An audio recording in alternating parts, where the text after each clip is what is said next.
generación de consolas fue la era en la que los gráficos 3D dieron su salto definitivo. Los juegos comenzaron a sentirse realmente cinematográficos y las compañías se esforzaban por llevar cada textura, sombra y polígono al límite. PlayStation 2, Xbox, GameCube y Dreamcast marcaron una época en la que el término techo gráfico cobraba más sentido que nunca. Cada una tenía su propio enfoque. Hoy vamos a descubrir cuál de estas consolas alcanzó el verdadero techo gráfico, viendo los títulos que llevaron su hardware al límite y que incluso hoy siguen sorprendiendo visualmente. Y las consolas competían por ser la más impresionante de su generación. Antes de empezar con esta épica batalla de consolas, pausa un segundo. Sí, tú, el que está a punto de ver este video sin suscribirse y darle like. Suscríbete y de paso, dale un like que no cuesta nada. Si no lo haces, ¿sabes lo que le puede pasar a tu PlayStation 2 chipeada? Y nadie quiere eso, ¿verdad? Antes de que PlayStation 2 o Xbox siquiera existieran, Sega Dreamcast ya estaba mostrando el futuro. Lanzada en 1998 en Japón y 1999 en el resto del mundo, fue la primera consola de la sexta generación y también la última de Sega. En un mercado dominado por los 32 bits, la Dreamcast llegó con gráficos en 128 bits, un procesador y una GPU capaz de mover texturas, luces dinámicas y transparencias que hacían ver al PlayStation original como un fósil. Pero más allá de los números, Dreamcast tenía algo diferente: visión. Sega soñaba con un futuro conectado. Por eso fue la primera consola en ofrecer juego en línea de fábrica. En 1999, eso era casi ciencia ficción. Sin embargo, ese mismo futuro la devoró.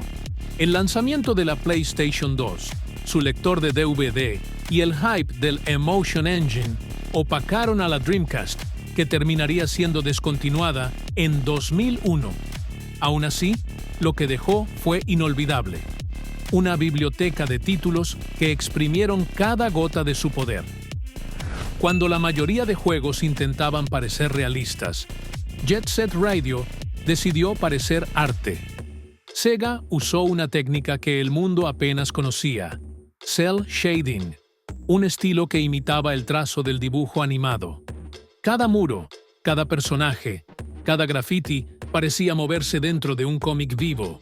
Y lo mejor, la consola mantenía animaciones a 60 cuadros por segundo con reflejos, sombras suaves y música explosiva.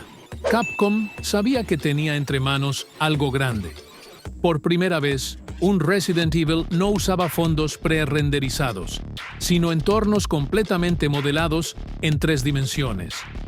Esto permitió movimiento dinámico de cámara, efectos de luz en tiempo real y transiciones sin pantallas de carga visibles.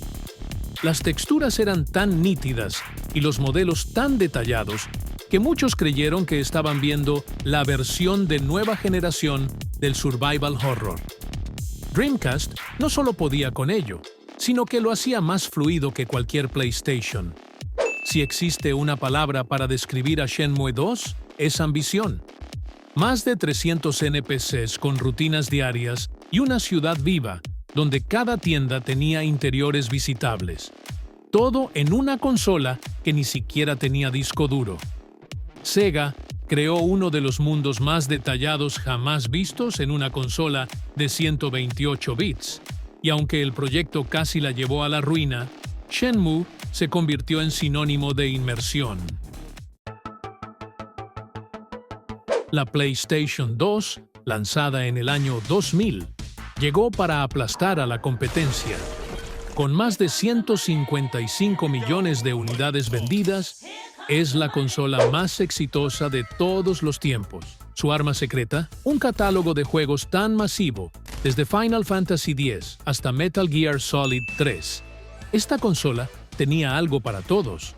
Además, su compatibilidad con juegos de PS1 la convirtió en una opción irresistible para quienes ya eran fans de Sony. Y no olvidemos que también funcionaba como reproductor de DVD, una característica que ayudó a impulsar las ventas en una época donde los reproductores dedicados eran caros. Tenía un procesador llamado Emotion Engine, corriendo a 294 MHz. Si tuviste una PlayStation 2, seguro que en algún momento escuchaste a tu consola sufrir para correr ciertos juegos. Porque sí, aunque la PS2 fue una bestia en su época, algunos títulos la llevaron al borde del colapso, con gráficos que exprimían cada gota de su poder. Si la PS2 tuviera pulmones, este juego la habría dejado sin aire. God of War 2 no solo tenía gráficos espectaculares, sino que también movía jefes colosales, efectos de luz impresionantes y batallas que fluían sin pausas.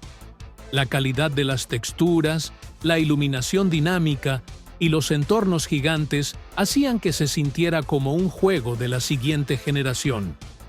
Incluso hoy, sigue siendo una locura visual para una consola que ya estaba en sus últimos años. Kratos llevó la PS2 más allá de sus propios límites. Hideo Kojima no solo nos dio una historia increíble, sino también uno de los motores gráficos más avanzados de la PS2. La selva de Metal Gear Solid 3 era impresionante.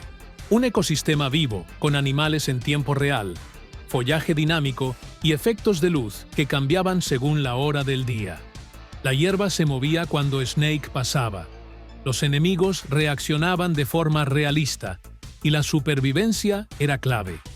Además, las cinemáticas y expresiones faciales eran tan detalladas que pocos juegos en la PS2 lograron algo similar. Si querías sigilo de verdad, este juego lo llevó al siguiente nivel. Lo que Polyphony Digital hizo con este juego fue casi magia. No solo tenía uno de los mejores gráficos de la PS2, sino que también permitía jugar en 1080i, algo impensable para la época. Los modelados de los autos eran increíblemente detallados, los reflejos en tiempo real eran sorprendentes, y los entornos se sentían más vivos que nunca. Cada pista tenía cambios climáticos, texturas realistas y efectos de iluminación avanzados. Si te gustaban los simuladores de carreras, este era el juego. Una proeza técnica que hizo que la PS2 rugiera al máximo. La PS2 pudo haber tenido hardware modesto, pero estos juegos demostraron que cuando los desarrolladores exprimían la consola al máximo, los resultados eran asombrosos. Con la llegada del nuevo milenio, Nintendo cambió su filosofía. La GameCube fue una consola pensada para competir en serio con Xbox y PlayStation 2. Abandonaron los cartuchos y adoptaron el mini DVD, más limitado en capacidad, pero más económico. Su procesador IBM PowerPC, su GPU ATI Flipper y sus 43 MB de RAM la convirtieron en una máquina gráfica potentísima para su tamaño, capaz de efectos avanzados como bump mapping, iluminación dinámica y shaders rudimentarios. Era más poderosa que la PS2 en muchos aspectos, pero nunca fue tratada con el mismo respeto.